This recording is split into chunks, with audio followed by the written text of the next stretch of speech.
to record it. Yeah, because Amber doesn't work on Wednesdays, so that's unlucky.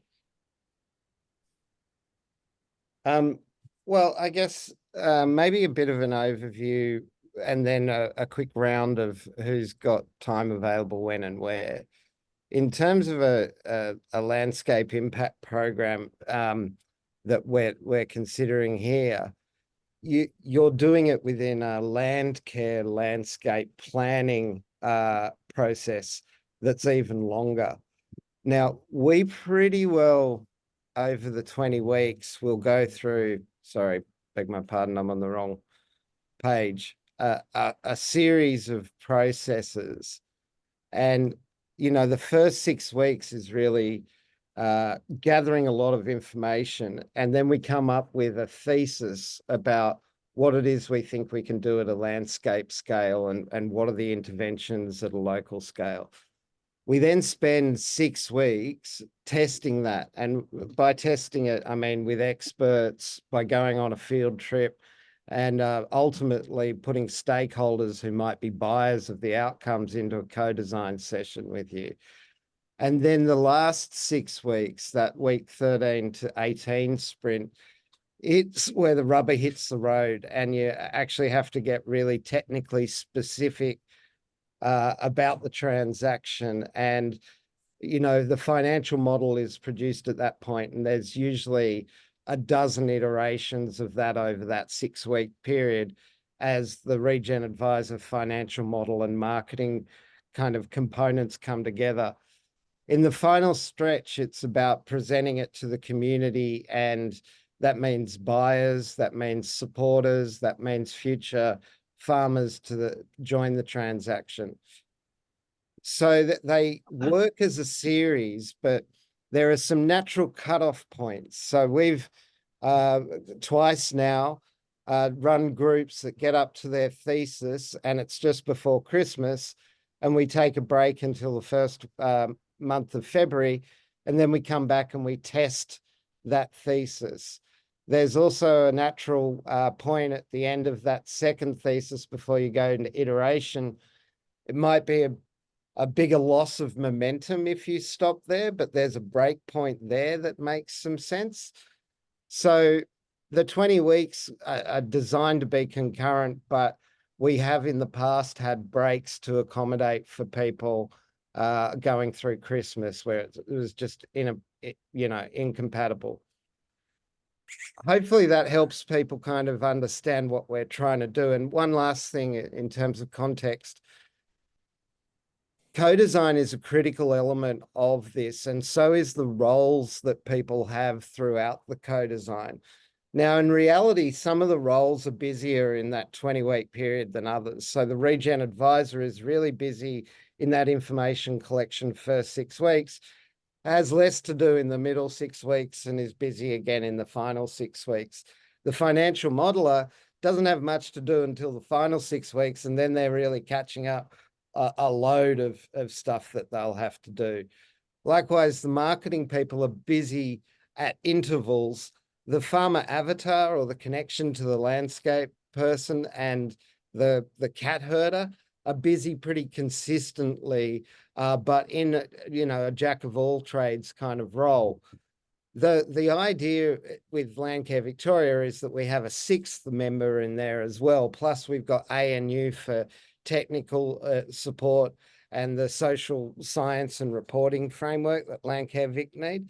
So we have a whole bunch of resources there that can co-design, but we can't co-design with what happened last attempt to get together, where we had just Vanessa, because she can't represent those different skill sets or different perspectives. And part of it is gaining that acceptance from that core group. So we influence the pilot 10 so that we influence the broader set of stakeholders. Now, if the working team's dysfunctional for any reason, including not being there at key points in time or having those key points in time discussions, it's going to lead to a perverse or suboptimal outcome. And that's all I can really say at this point until I understand what everybody else's needs are in terms of timings and breaks and stuff. Thanks, Wordy. Do you mind if I go in there just around just I guess some other clarification pieces that I had a chat with Vanessa about yesterday, and I guess discussing sort of the fact that we've got several different networks involved in this particular project, and making sure there's I guess representation across those different networks involved and all that sort of thing was something that Vanessa highlighted. And I guess I had a bit of a chat with her about we could look at I guess this working group is really a doing group. Like they're really hands-on, providing, you know, that weekly check-in and bringing the different skills and needs to that working group and actually sort of quickly sitting down and working together to do some things. I guess taking a step back, you know, the 4 networks coming together to do this particular project, you can have that as a separate sort of partnership level governance structure, or, you know, communicating with each other at a different level for the project more broadly. And then the working group can be sort of just powering ahead and doing the work that needs to be done for the landscape impact program to progress and get the outcomes and that sort of thing. So I guess, you know, for example, I think Janet, we talked about Kathy having some time away or wasn't able to come to a couple of the meetings and that sort of stuff. So your role at Arboretum could be, you know, just connected in with you guys to oversee the project more broadly, but they don't necessarily have to be on the working group. There might just be a, you know, communicating back to them. So, yeah. So their interest is more in the landscape planning side of the project. They don't have to do with the farmers side of the project. A little bit like that with the Strathbogie Ranges Conservation Management Network as well. Although Helen is here today. We had myself, Susan and Kathy down as knowledge brokers. Not all of us need to attend. You only need one knowledge broker at each of these meetings, I would think, not all 3 of us. Yeah, I guess it's about there's a continuity piece there. So if you're representing in the landscape transaction development that there is, let's just say it's boxgum grassy woodland might be the thing that in the Strathbogie Ranges that might stand out as a potential opportunity, and that's going to go through the iteration pathway and all that sort of stuff that already develops. I guess it would just mean that you know, the knowledge brokers would all have to be on the same page in bringing, you know, the information to this group on a regular basis, because we can't do the sort of, you know, there'll be one point of view one week and then another person at the next week that has maybe a different point of view. So it could, you know, that's I guess that's the complexity around that sort of thing. But like, if you guys feel like you can communicate with each other and bring sort of, you know, those sort of shared perspectives in that role, then, you know, that's something we could look at. So Susie Sleet or Susie Bates would be our experts on boxgum grassy woodlands. I mean, according to the top. Yeah, exactly. So it's not. That was just an example. It's what could be a particular. You know, there might be any other things. So, So it's really about a continuity piece and ensuring that the working group can keep moving forward and not have to bring someone up to speed every week about what happened the week before, because that's well, that could be someone's role, can be to make sure everyone who missed out gets a briefing as to what we're going to do. I guess the other option might be to record them all and like record all the sessions, and then if it's someone's role to update the other person, they can watch the session before. And what do you think, Morty? Is that, you know? I don't have any problem with that, but we've had good experience with the NRM in Queensland and 2 of the NRMs in New South Wales, where they're, you know, not formally part of the program, but they've been attending the sessions, or, you know, 5 out of 6 of the sessions, like fair high frequency. And having them as like riding shotgun, they can contribute to the co-design and they're great to have around, but they don't really have a role and then therefore don't have expectations. So there's no real dropping of the ball. They're just constantly additive and good. Yeah. I think there's a shotgun, riding shotgun on the transaction development. There's a way to do that. And I'm also happy to record things. But I do think the continuity piece is the piece that I have anxiety about. Would it help to go around the room and we can put up on, everybody's availability on post-it notes, and then we've kind of got a view as to, do we have these roles filled? And if we've got them filled, do we have then the continuous capacity? Well, I think everyone has quite random commitments that just Hence, pop stop up. taking them, Yeah. Yeah. Yep. Okay.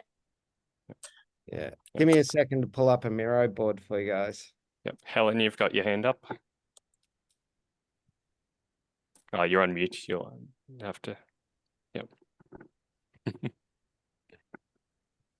I thought we were going to discuss the time a bit today, because I was one of those people that I'm unavailable 4 o'clock to 6. I've got another land care meeting, the chairs meeting every so often, and another class I go to. I've already got 2 things. So 4 o'clock today, I'll have to log off. Yep. But I thought this time, because a lot of this time was made around Kathy's availability. She's not here. She may not even come. So No.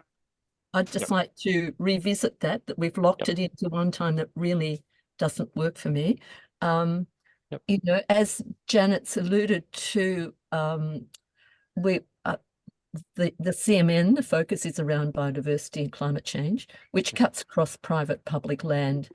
We certainly, we work with farmers and we work on public land, but I'm not sure how much the focus is going to be only on farmland. And that might sort of have some implications for how much I'm involved. Thank you, Helen. So I'm just on the Hughes Creek Miro board. So Helen can't do Wednesdays ideally, can we move Well, not that? this time slot. Yeah. Oh, at this time slot? Well, I could do it earlier, say 2:30 to 4. That would be an hour and a half. I could do that. Okay. Janet, what is your, Helen, are you around for the next 20 weeks or are you away for a period? Oh, nothing where I couldn't connect, So 20 weeks continuous. I'm just gonna. At this point, I'd say yes. Yeah. Okay. Janet, can I ask you what day, time of the week, frequency works for you? Yeah, today works for me. That would be fine. Wednesdays. And 2:30 to 4, would it be okay for you? Yep, doable. And in terms of ongoing sort of over the course of 20 weeks, do you have 20 weeks of continuous or have you got away periods that you're aware of? I will be away for my birthday in July. So there, but I'd only miss out 1 session maybe or 2. Oh. Okay, that's good to know. Who else? Neil, can I get from you? I mean, the days I can't do is Monday and Fridays. I mean, this time suits me, that's fine. Wednesday mornings I can't. So this, any other times. I mean, as I told Vanessa, my preference is Tuesdays and Thursdays, but that doesn't work. Now, I'm just done a quick calculation. So I assume this is week 1. Well, it's sort of 0.5 at the moment. I've just done a quick calculation, and we should be week 20 is around about the 21st of August. Yeah. Okay. Now, Sue and I will be away from from July, so I won't be able to go from 13 to 20. Yeah. I mean, if it's necessary, I could log in. That's not a problem. But it'll sort of have to depend on where we are. Yeah. And whether we're in a hotel or and how obviously we have 10 hours time difference, so Yeah. I won't be able to make any. So I'll have to adjust to that. And as long as we're staying in a hotel somewhere, I can log in. That's not a problem. So I sort of finish on the 26th of June, if you like. That's sort of my cutoff. Okay. Good to know. And Sue, can I ask on your behalf, are there any changes to your itinerary different to Neil's? No, a Wednesday afternoon's okay for me. I can't do Thursday afternoons, so this is probably the best time for me. And yeah, the away time is the same, and obviously, yeah, again, logging in depending on where we are and what the Wi-Fi is like. Okay, thank you. Who haven't I got on screen? Susie Bates. Hello, Susie Bates. Hello. Yeah, I'm away for June. So anytime Wednesday afternoon's fine. So there's no S in Bates, but that's okay, Andrew. Yeah, so I'm away for 4 weeks in June, camping, so not able to access Wi-Fi. And what's your role? That's a good question. Vanessa, do you want to answer that one? Farmers advocate, isn't it? I don't know, Janet. Wait a minute. So yeah, yesterday Susie has joined us as a farmer participating in the Landscape Impact Program. So one of the 10 that we have selected. And Susie is also leading, should I say, the Burn Creek Land Care Group. Something similar. Very passionate about it. And therefore, we thought she could also be the pilot landholders advocate. And I've just sent her a request yesterday with a role description that Anthony has provided and all the details, as we thought that given that she's already participating in the 20 weeks and she'll be across the whole program, that would add a lot of value to the position. Yeah. But hasn't been discussed in detail because it happened yesterday afternoon. I can understand that. Is there anything else in terms of your time that we should be stock taking, Susie? No, I sort of went along with Vanessa, so I've sort of basically blocked out Wednesday afternoons. It was just easier for me to do that. So I can be reasonably flexible, but Wednesday afternoons now sort of suits me the best. Okay. And then for you, Vanessa, what's your availability like? Wednesdays seem to be really good. Only thing, next week we already had scheduled a meeting with Brooke, that is our workshop facilitator. Probably we could change that. And I'll just keep the Wednesday afternoon free. Like, that's it, committed, and that's it. And I won't go away to Europe over winter. So that's another problem out of the window. Okay. Okay. Is there any other people that are in the working team whose availability we need to capture or we know of? Well, we have asked Amber can follow the recordings. She's happy to do that. She said because she's sort of following the evolution of the program, and she does participatory research for ANU. So if we have to do it on Wednesdays, we'll have to record and send it to Amber. Kathy Olive had indicated Wednesday afternoons as a possibility, even if preferably later in the afternoon, but this doesn't suit Helen. And it might be that she has a lot of field work to do and she cannot connect, as it happened today. So yes, it's tricky because I had started to rule out the days that the person with most, problems, I called it the limiting factor, was Kathy. But then turns out that she may not join us anyway. Okay. Is it Kathy from the Arboretum? Is that Arboretum, yep. Yeah. Okay.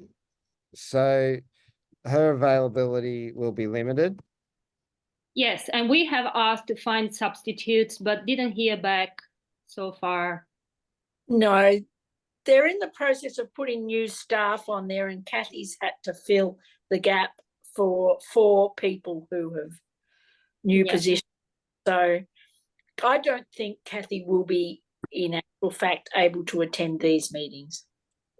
And it sounds like that, in terms of, the working group roles, Kathy was just going to be sort of part of that NRM, local knowledge broker role. So if you've got 2 other people that are sort of filling that role, or you, Janet, and, whatever, then it sounds like Kathy can come in at that other level, at the landscape planning level, and that sort of thing. Like the sounds. Yep. Well, are people comfortable with those availabilities as comfortable to provide co-design over the 20-week period sufficient to kind of make it work? Yeah. It depends on what it actually means. Well, yeah, and so I guess part of the dissemination, and this is where I've said to Vanessa, perhaps I haven't disseminated the position descriptions sufficiently, because I think Neil, you put some of them up on the shared drive and stuff, but I'm not sure how much that was sort of passed around. So it is, it's not just this meeting, there might be some homework. And so I guess particularly for Neil and Sue, if you're traveling and you're going to look to sort of zoom in over those 7-week periods while you're away, do you also have the capacity to, do some of the hour or 2 homework associated with those particular sessions while you're traveling as well? And are you going to be in the frame of mind if you're on a beach in Greece or wherever, I'm not sure where you're going, to do that piece as well? What sort of homework are we thinking about? Like, what is it? Well, maybe I could give you some examples of how, the content works. But look, over the course of those weeks, we do different things. There's these 4 community sessions where we get together as a working team. You'll have your extended love-in family that's riding shotgun, and you'll have the pilot 10, and then you'll have these other events that will be organized at the landscape planning level as well. Yeah. But so you've got those 4 events, but you've also got ultimately to produce systems for onboarding, a big participant information pack, a term sheet, a financial model, your community sessions, a field trip, your video, and look, there's 20 weeks of content. Each week of content has a similar sort of component where we go through a key activity together, like that builds the transaction over time. And then outside of session, there's expected to be work. Like we say, it's 1 to 2 hours online a week and 1 to 2 hours outside of session a week. Now, it's lumpy depending on your role, but if you account for that on average, that's about what it is. And then at the end of each week's content, there's milestones. And so you literally this week, what we would be doing is, our introductions, our give and get, what sort of plant are you, so that we'd get to know one another.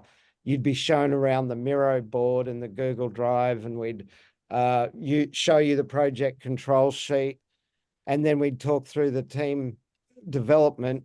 And then outside of the session, you'd be asked to create like a WhatsApp group or a Slack group that enables you to do communication outside of the once a week get-togethers on Zoom. And the homework for this week, week 1, is naming the team. So what you want to do is move away from the very functional name that you've got now to something that farmers and or investors and can inspire you. And so that will be a conversation that you need. And then I'd start working with the Regen advisor. Each week is similar. You've got content that's done and outside of session work that's done.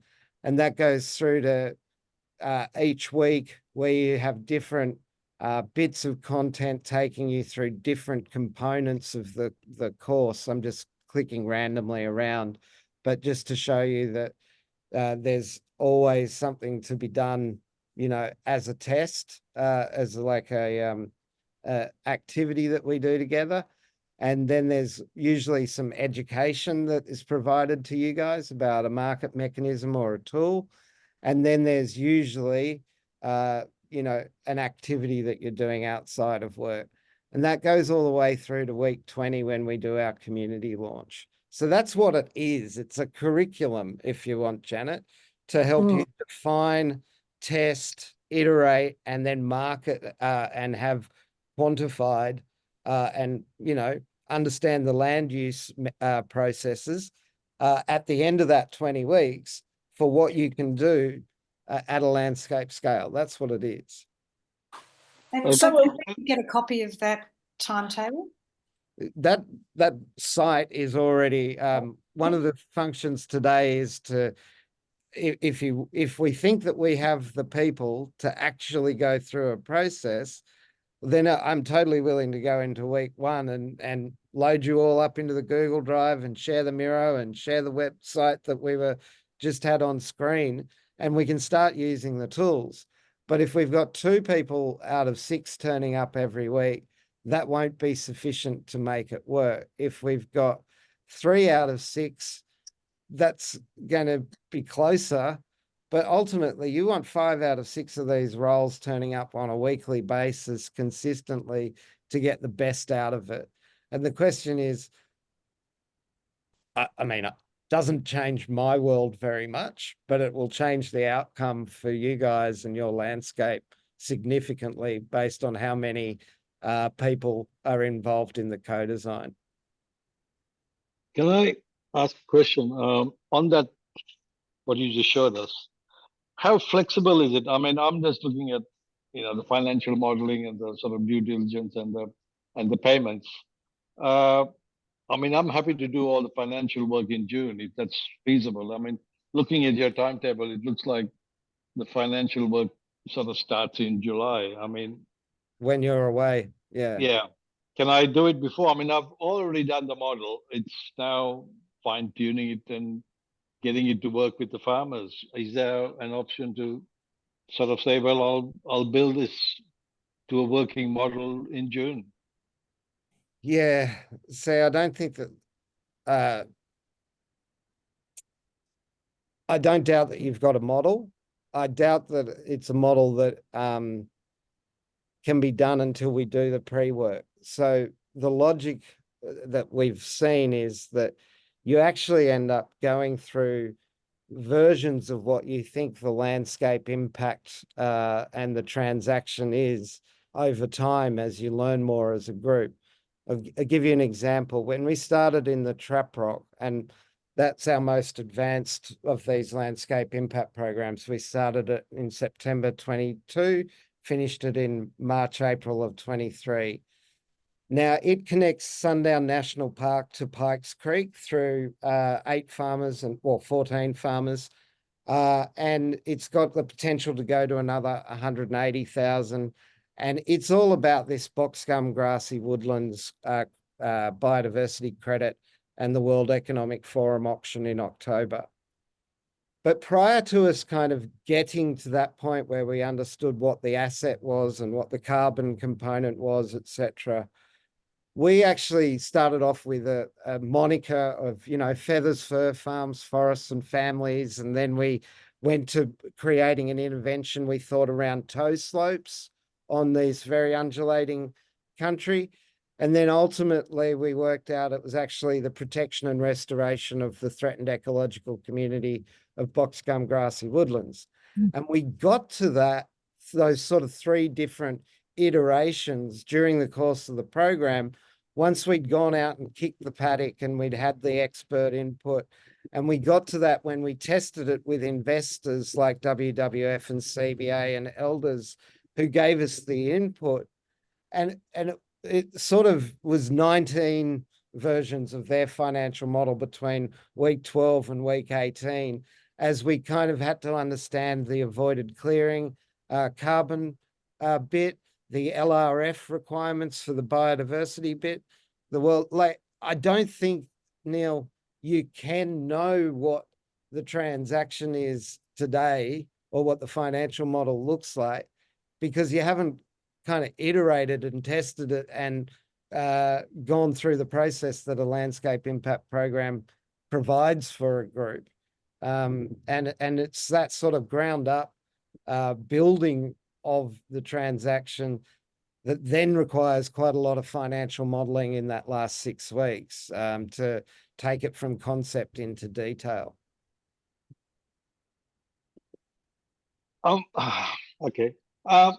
My model doesn't go into the detail, obviously. It looks at, I've sent you a copy of it. It looks at the big picture, and the farmer puts in his inputs, the investor puts in their income or outputs, and it just gives you a return on investment. So the headings don't really matter that much.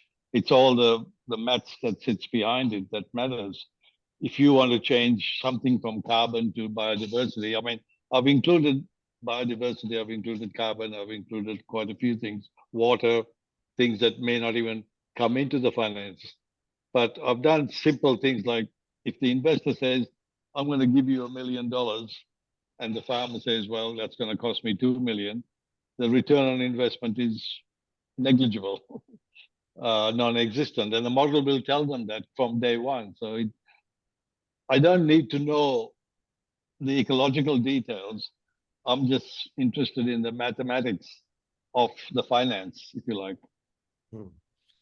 It does sound like it'll be a very good tool and add to the creation of a model being easy, but I don't want to try and overwhelm or complicate things. But when we talk about even carbon, there's quite a few methods that might be applicable to the farmer under the ERF, and quite a lot of emerging methods that are coming with supply chains that are based on science-based targets that use completely different methodology. It could well be that we have farmers with productive land under SBTI processes that help them, inset and a lower cost and lower reward on the productive areas of the land. And on the unproductive areas, you'll have maybe ERF projects that are making previously unproductive areas financially productive. So we sort of don't know even talking carbon, and then there's variants of biodiversity and variants of intervention or activity-based payments. So it's those bigger bits that we don't understand. I'm sure that the calculator you've got can quickly adapt to those bigger variants, but it's sort of coming to that joint understanding and iteration period where we're trying to work out, well, how much of a productive area goes under SBTI versus an unproductive area goes into an ERF to give you a good carbon solution on a farm like X, if they're also doing Y and need to be aware of stackability and additionality rules. So we don't kind of know the mechanisms of the financing. We don't know the mechanisms of which we access markets, but then turning it into a financial model, I think you'll have great tools. And we also don't get quite, in reality, there's not investors saying like, there's $1 million, go and do stuff with it. Instead, there's like different market opportunities that each farmer might open up based on land management units. And it's really putting together a stack of different interventions to give them a consolidated view rather than one investor buying all of the outcomes. You'll end up with multiple buyers buying different types of outcomes and different mechanisms engaged. I do understand that. I mean, this is I actually helped write the methodology for measuring carbon on dairy farms. If you go to the international methodology for carbon footprints, you'll see my name on it. Now, so I understand the complexities, and I've tried to use those complexities in writing the model, because I do know that, you know, one broker isn't going to come and say, here's $1 million. There may be 50 brokers that say, here's $1 million. So I mean, I guess my point is, do I have to be here at these meetings, or can I do the work remotely? So, can I just go in there? Well, like, so I think, Neil, part of the capacity building and bringing this group together is actually part of the process, like actually getting like the collegiate, everyone working together to develop the model that may have more of an, like, have an impact in your landscape is part of the process. I'm wondering whether we could, there might be an exploration piece around a break for some of the period while you and Sue are away, so that you know, like, you might miss the first 3 weeks of, like, you know, week 13 to something or whatever, and then you can come back and hit the ground running, and the whole sort of working group has a bit of a break in July or August, so that you can be there as a, you know, for most of it. I'm wondering whether that might be an alternative solution. I think in general, like, without wanting to be blunt, but the aim is that you're there as much as possible into these working group meetings. Like, that's, you know, that's the aim. I'll be here for, 13 weeks, for the first 13, and then that's when we'll be away. So yeah. So I'm wondering whether first 13, maybe there might be an opportunity to run another couple of, weeks 14, 15 or something while you two are away, and you could beam in if you're available, and then have a break so that you're actually, then able to come back and attend more of the sessions, because like what Wardy was saying, where there's a couple of natural breaks, and I think the later one might have been a bit more, harder. Anyway, that was just a question and a suggestion, but yeah. I think you could do a break at the week 12, week 13 break, right? But then are you and Sue away for 12 weeks in Europe, or because we're back in September? I think 10. 10 weeks. So you'd have gone for 13 weeks. But the last 6 weeks we're actually living in Holland, so we're not doing any traveling. We're just staying in an apartment. Right. So we could do work. I mean, we've got a house, and we're just living like a Dutch person. So we're not lying on a beach, or I don't think we'll be doing a lot of traveling. We might do a few day trips, but mostly it'll be and I'm catching up with a few people I did research with in Amersfoort. So we won't be doing a lot of traveling in that 4-week period.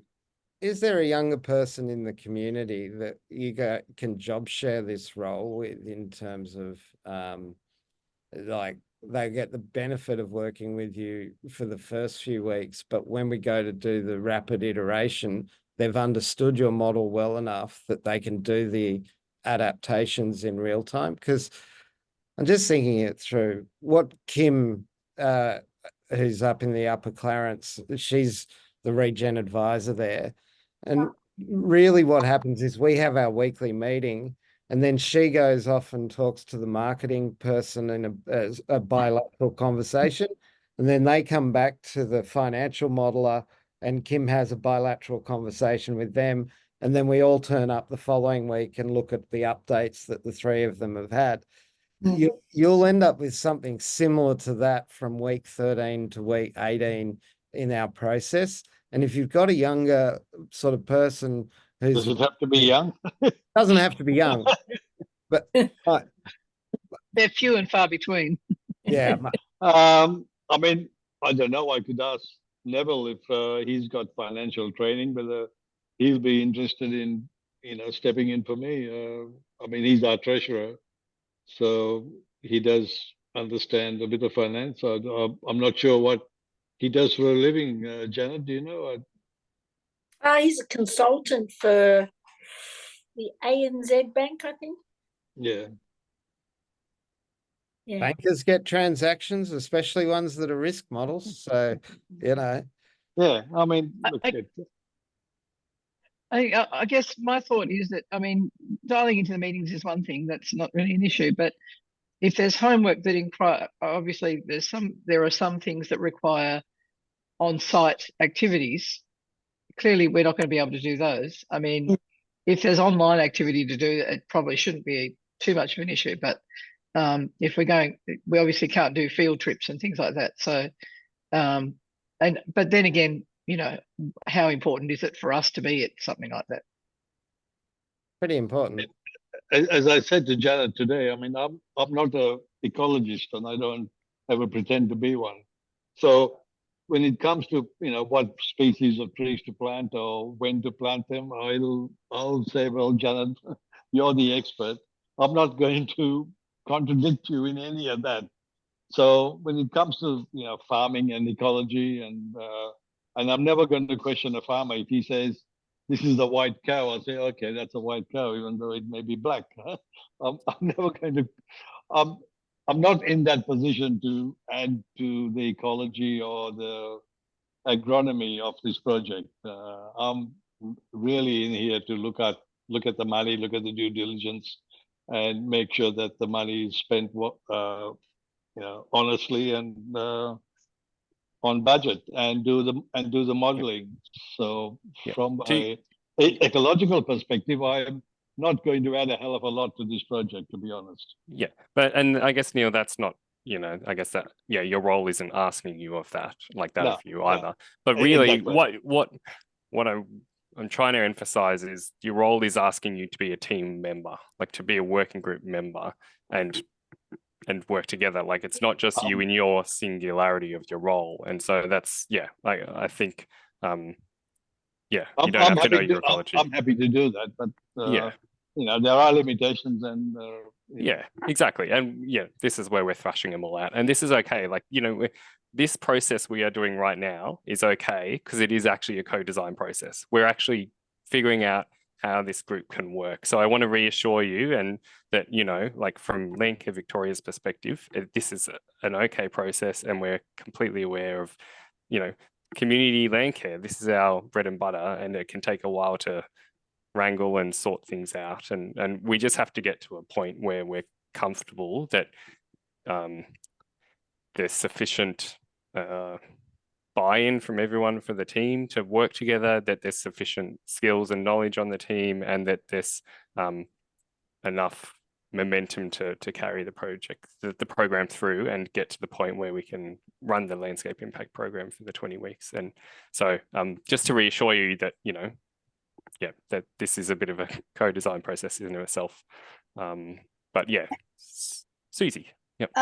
Question, and I'm sorry if it's a silly one, but is this time frame, given obviously June, July is a bit of an issue, well, June's an issue for me, July obviously is an issue for Neil and Sue, and August, is this something that can be pushed out to when they get back?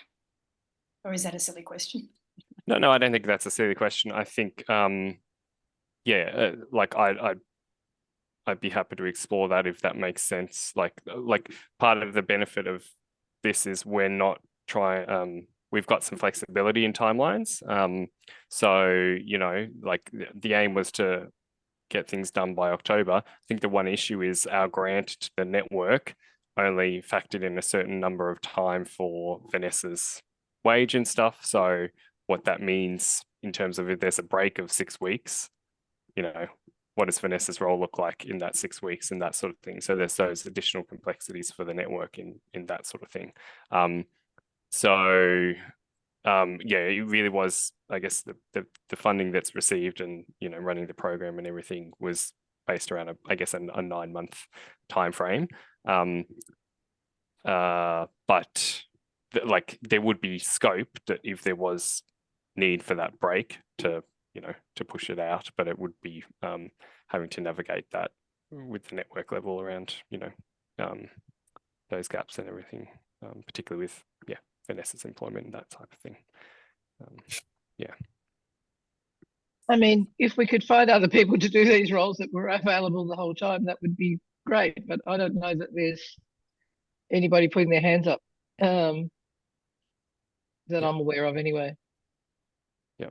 There's no other land care groups or anything in your area that have people that, you know, yeah. No. I think most people in our land care groups are going to have the same sort of time restrictions. Yep. If And not greater. Yep. I mean, and as I said, July and August in this part of the world, you know, half the farmers are away. It's a very quiet time. I mean, we don't even have a land care meeting in July for that reason, because there's very few people around. They're all, you know, on holidays or hibernating in the warmth of their houses. Yeah. And any young people would have another full-time job that they would be doing during the day on a Wednesday afternoon.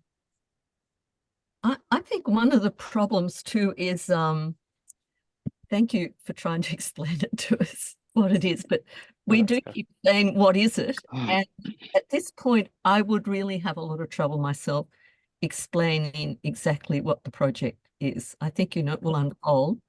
And from my point of view, I'm hoping it will apply to very small landholders, people who've moved to the country and perhaps are not running a big agricultural business, but are very interested in biodiversity and the use of their lands. So I'm hoping it's not just focused on large farms and, you know, large-scale agronomy. That sort of wouldn't include a lot of people that we work with under biodiversity environment sort of umbrellas. So that's just a question. And also that I would have trouble recruiting other people because I couldn't adequately explain what it is. Still, I'm sure it will unfold. Yeah. Having said that, I'm committed to be on it and involved. I'm really keen to see biodiversity and more issues we have profiled.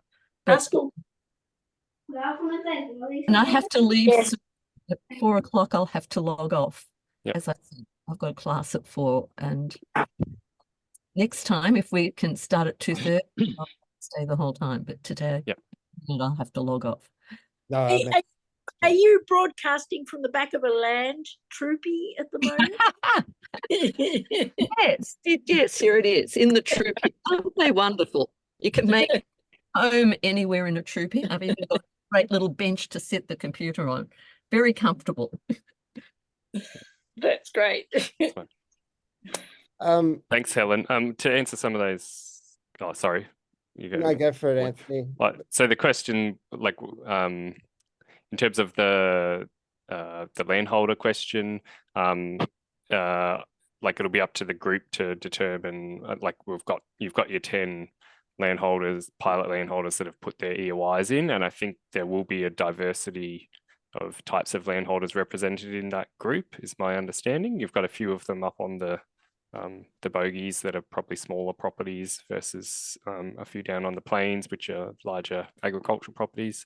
So I think there will be some representative sample in that, Helen, that will hopefully apply to some of those different types of landholders within your area. I think that was part of the, I guess, the appeal, that there was a diversity of landholders represented in the program. So I think that, I suspect, assuming they all come along for the ride, and yeah, will be part of it. And I've forgotten what the second part of your question might have been, but how to explain what this is. Oh yeah, yeah, that's an Let's evolutionary piece. do it, whatever it is. Let's get stuck into it. Yeah, we've got some flyers and stuff that explain sort of the project, and ultimately it's landscape planning, and this landscape impact program is about connecting the individual landholders and finding some of those opportunities to finding new ways of funding the biodiversity restoration or carbon projects on those properties that then can feed into the landscape planning approach. And That's probably the links that you, I think, sent me, Anthony, and also Vanessa, explain it really, really well. Like, I just, coming from no knowledge at all, except I've spoken to you, Andrew, before, years ago. Yeah, I did a quick half an hour go, through all of that, and it's quite it's quite informative, Helen. It might and it is like, also this is a new process, like it's a pilot, and we are bringing together different ways of doing things at Landcare Victoria, taking the 4 returns framework, Wardy's landscape impact program stuff. We're bringing in ANU, and we're trying to make it work with Landcare. So it is a complex beast, and lots of stakeholders involved. And you guys are going to bring in more stakeholders into their planning process, and as we go. So, but yeah, happy to either send through, if provide some more flyers and that sort of information thing, and get feedback on what information you feel is missing from that comms piece, because that's part of our learnings as well. So,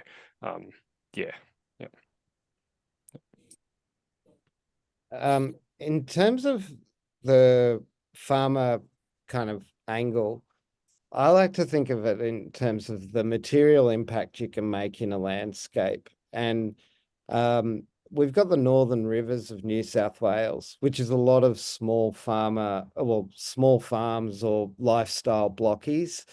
And what they've found, it's not biodiversity, it's not carbon that's ticking it for them, it's flood resilience, as you can imagine, up around Lismore, etc., of New South Wales. And the landscape impact program is really good at helping you identify what as a community of all sorts of landholders can you actually do economically and environmentally that makes an impact. And so I guess the critical role that farmers play is you can't do anything in a landscape just in national parks or state forests or dotted bits of protected habitat. You have to bring farmers into it if you're going to have a material impact. And likewise, farmers can't do it on their own, but there's like this a Mexican standoff, if you want. We have to make it farmer friendly. If you don't make it farmer designed, you won't get the landscape coordination and connectivity that you need to make a material impact. So they are sort of a key member of the community that is currently really poorly catered for. And the reason Anthony and Claire from Landcare Victoria have involved Regen Farmers Mutual is because we bring in that element. And so you'll find me talking about farmers, because without them, we can't make the sort of impact that we want to make, right?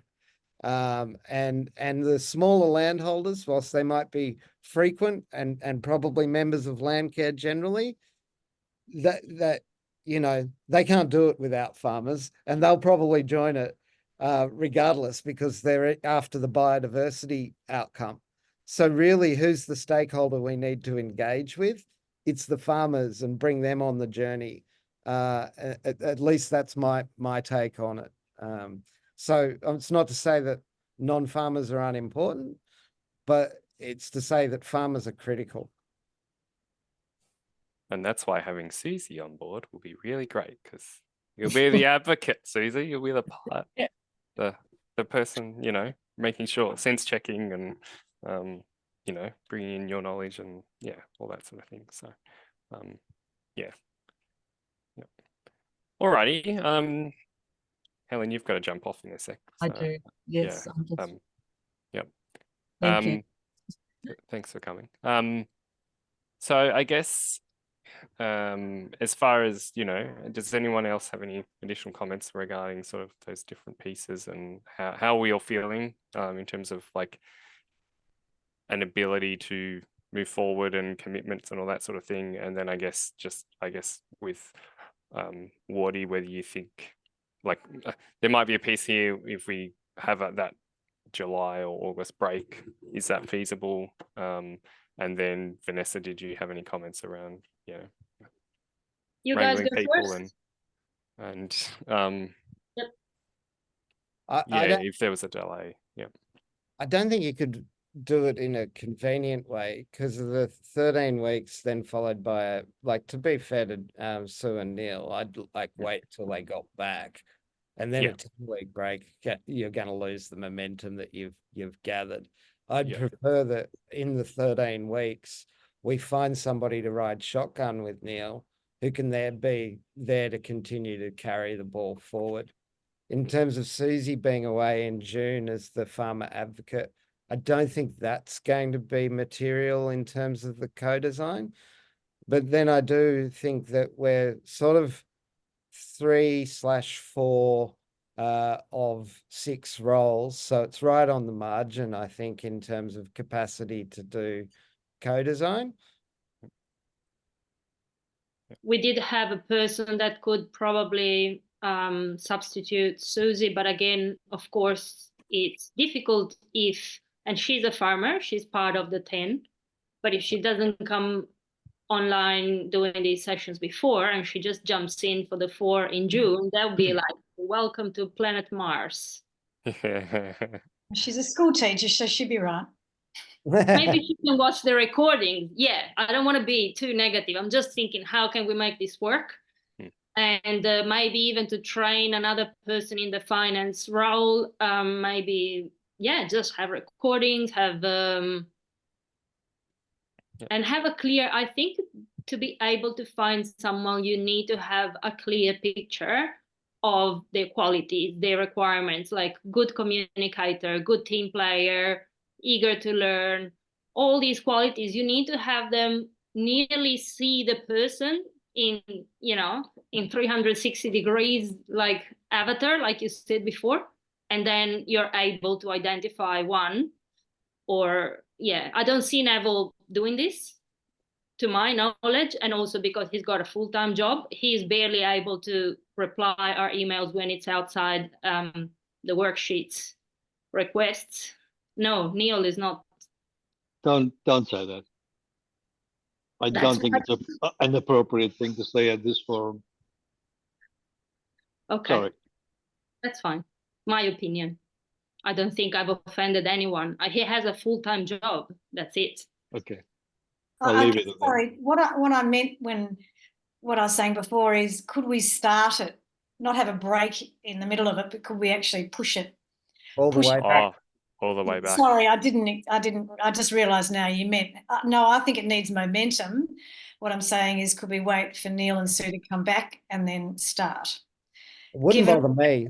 Given everyone's still a little bit confused, not confused, but not quite on board. So thank you. Janet, you don't look that happy. Oh, no.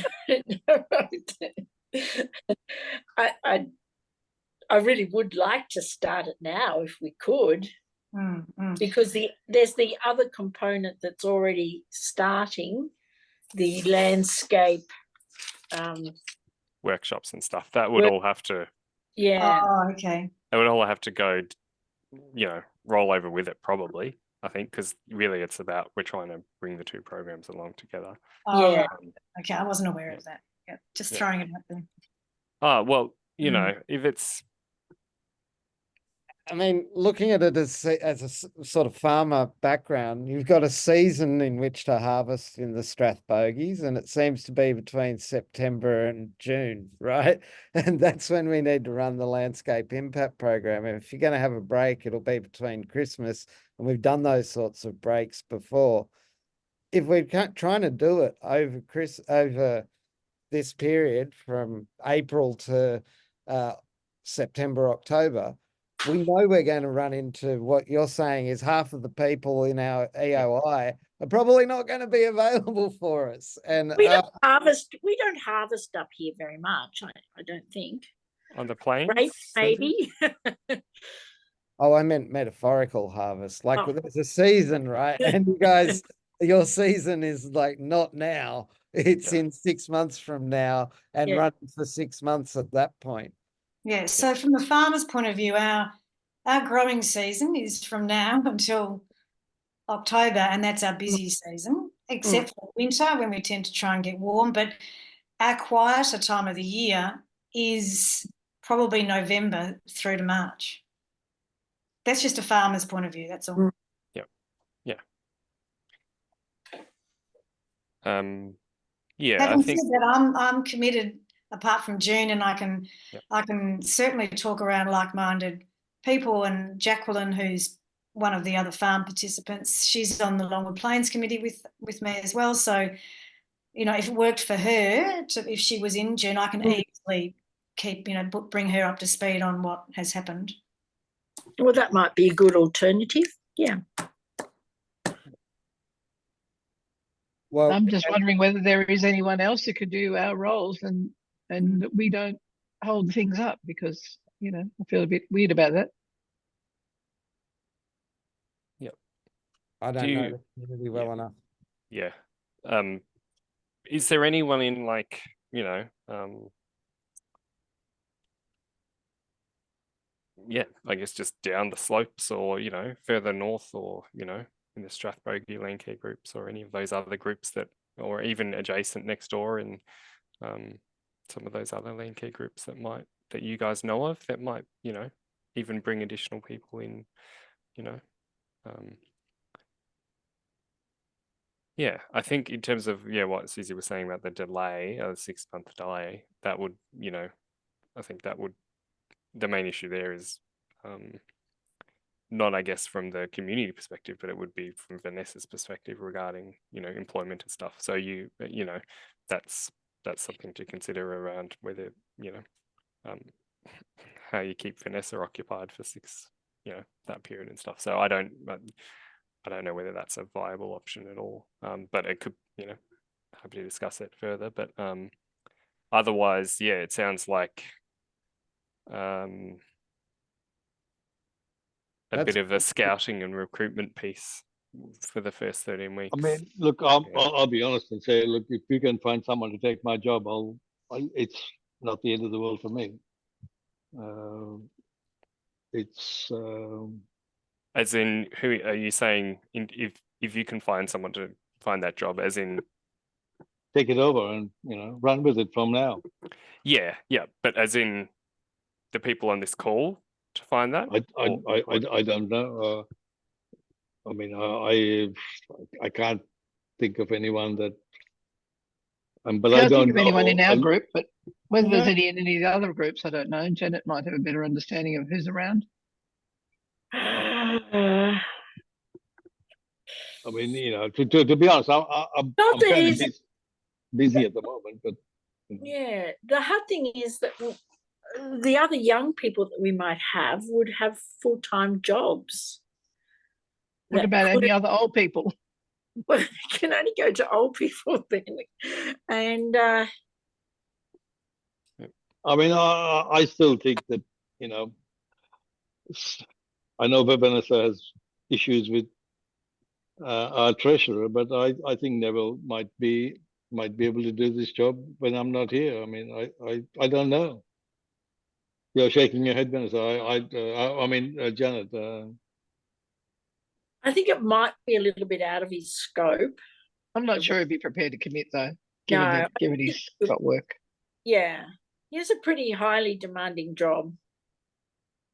I'm also aware that it doesn't have to be at 2:30 on a Wednesday. I'm happy to do it anytime, you know, 6 a.m. to 9 p.m. So it's not written in stone by Moses. It's just when most of us could do it, you know. I think that's not the issue so much as the fact that we're going to be away for such a long period of time. And I don't, you know, my concern is I don't want to hold things up because of that.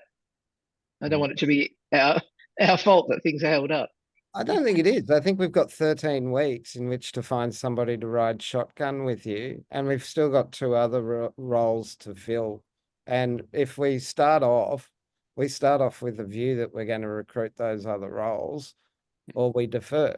But I'm not the one that gets to make this decision. In fact, as a community, I guess you guys have to make the decision with support from Anthony as to what works for you guys.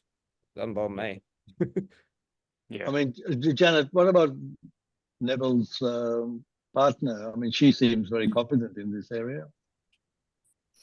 The brief conversations I've had with her, she's more than capable of doing the financial stuff. Yeah. Sorry, I've forgotten her name. Erin. I think she also has a full-time job, and she often goes to Melbourne too. So I don't know what is her availability. She works for the Bureau of Meteorology on their statistical analysis. Yeah. She's still got a job. Yeah.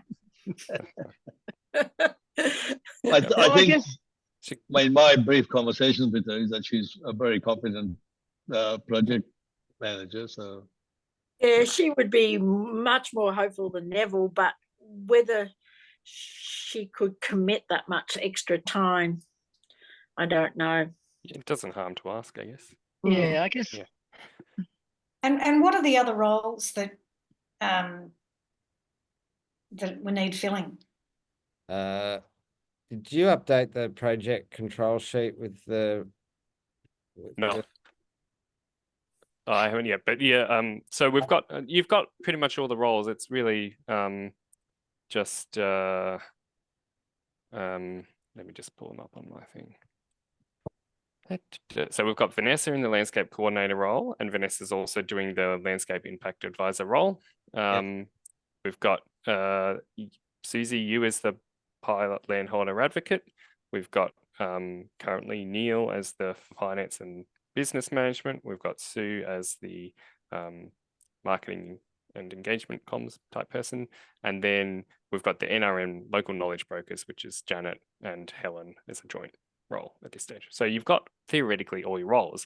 The 2 roles that what he was talking about was Sue's, the comms and marketing, and the financy role, which would be the you've got 13 weeks to recruit someone alongside to come sit shotgun and take over when they go overseas. Sounds like the proposal at this stage, so that you're not holding things up. And like, you know, I would encourage you guys to think about approaching your neighboring landcare groups, networks, even other landcare networks, if they have, you know, people that might be interested or involved, or, you know, just as, you know, as a way to try and find, or just scout out with your with your local, I don't know, communities and Seymour, or, you know, Benalla, or Euroa. Lots of small sort of groups in Avenel. I don't know, Vanessa, whether they're worth, you know, there's some people there that might. Yeah, like So in terms of, I guess, a process from here, I'm going to suggest that maybe it's a workshop. You guys go away and try and find, like, are you all comfortable if we say, okay, at this stage we're going to do the shotgun approach? Does that sound like the agreeable way of doing it? So that means, like, the shotgun approach, we shoot Neil and Sue.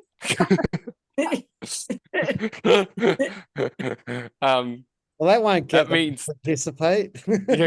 Yeah, it means starting next week with Sue and Neil in their roles, but finding someone to come and sit shotgun with them in the next couple of weeks or next month, to do the handover. That kind of shotgun, riding shotgun. Yeah, riding shotgun. Sorry. I assumed that not was shooting. Yeah.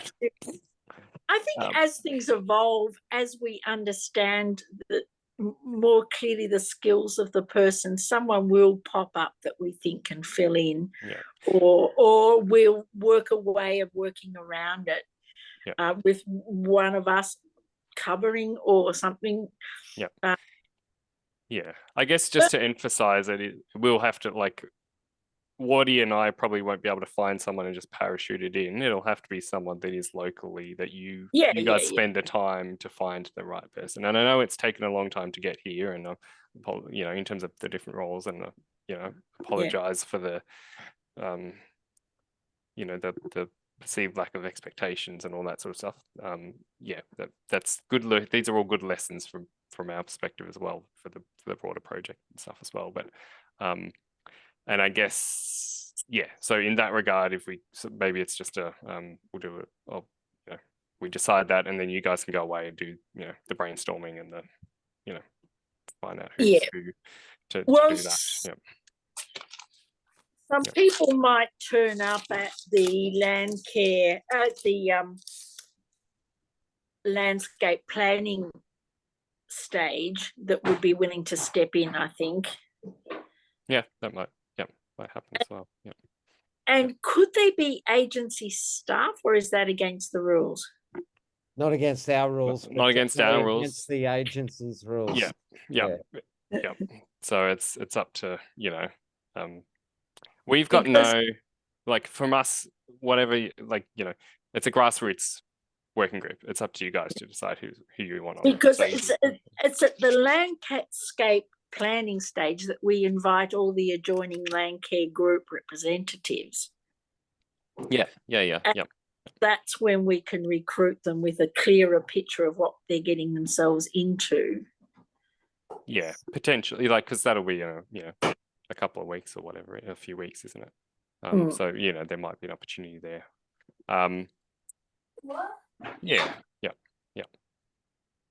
So in terms of actions out of this, you guys will go away, have a discussion, think about some sitting shotgun approach to Sue and Neil's role.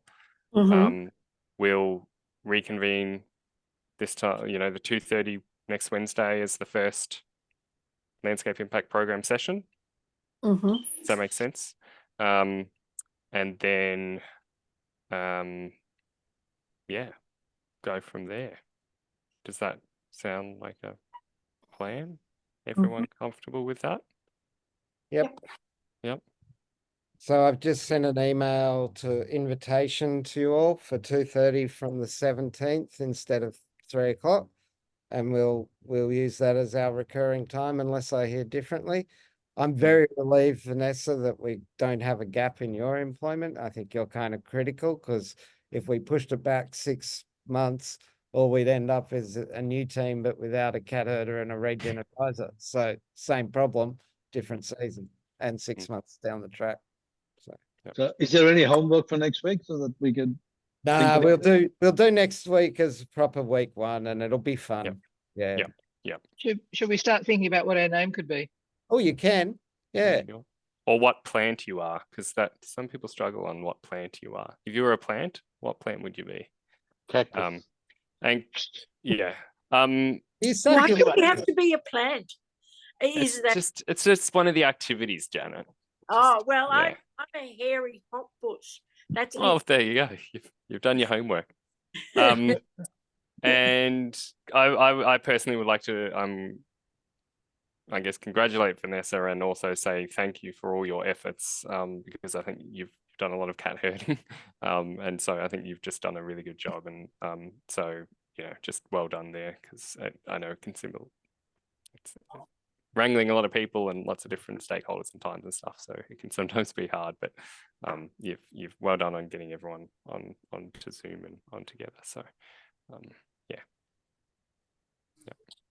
All right, on that, alrighty. we'll catch up. I'll end the recording, and I'll